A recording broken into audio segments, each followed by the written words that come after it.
Welcome to episode number 8 of the Flight Simulator Experience Show here on the Cessna 154 channel.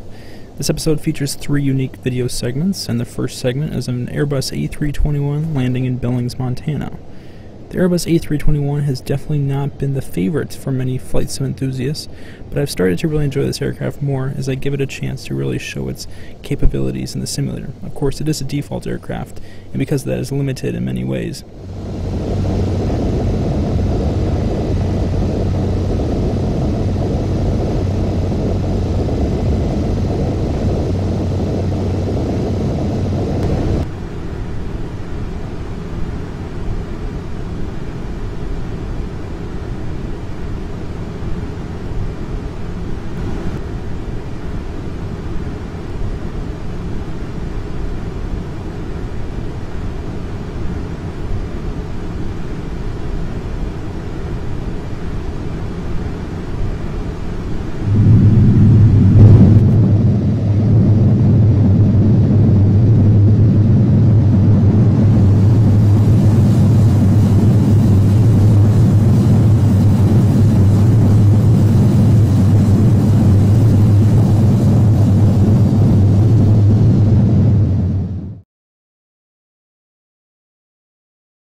Next up for this episode is the second segment, which features the recently released B-52 from Captain Sim.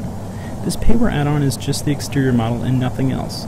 This add-on is for those of you who like to look at a great aircraft, but not necessarily experience the most realistic flying dynamics, sounds, and cockpit setups. If you want additional information on this payware aircraft from Captain Sim, please visit the link in the sidebar.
For the third and final segment of episode number 8, we will review a flying scenario. This scenario begins with an aircraft over the ocean en route to Key West, Florida.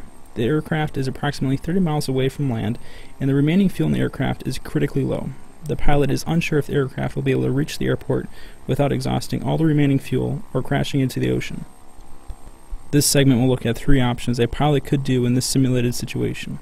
The first option is to cut the fuel flow to one of the engines and fly the aircraft using only one engine. Now, the thought process behind this decision is that only one engine uses less fuel than 2 engines, and the aircraft is able to fly on one engine safely. Of course, the counter-argument is that the aircraft will have to use more power in that remaining engine to maintain level flight. What do you guys think? Inside the cockpit, we can see how the gauges are reflecting the current situation of the aircraft with only one engine running and the other engine cut. The second option for this low fuel situation is to keep both engines running and to maintain level flight. The idea is to not waste fuel by applying unnecessary power to the engines.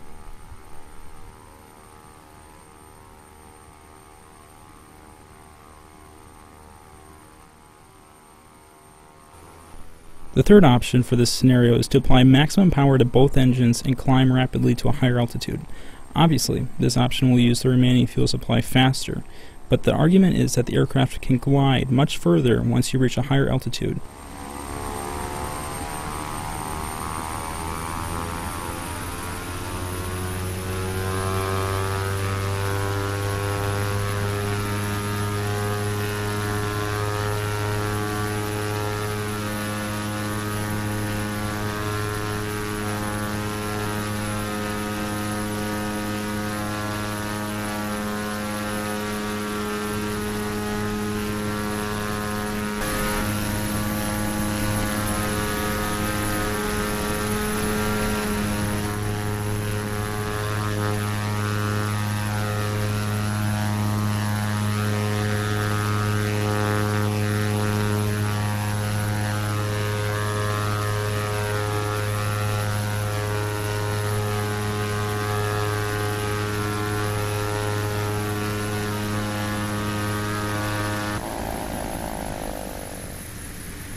If you do ever end up in a situation where the aircraft is completely out of fuel and you have no options to glide the aircraft to a nearby landing facility or just any type of land, you'll of course have to ditch the aircraft in the water. Now the best way to do this is to slowly bring the aircraft down towards the water, and then once you do reach near the water, to glide the aircraft over the water surface for as long as possible. Bleed off all the extra airspeed that you can and raise the nose up slightly like you are landing on ground. Thanks for watching. I'll see you guys next time.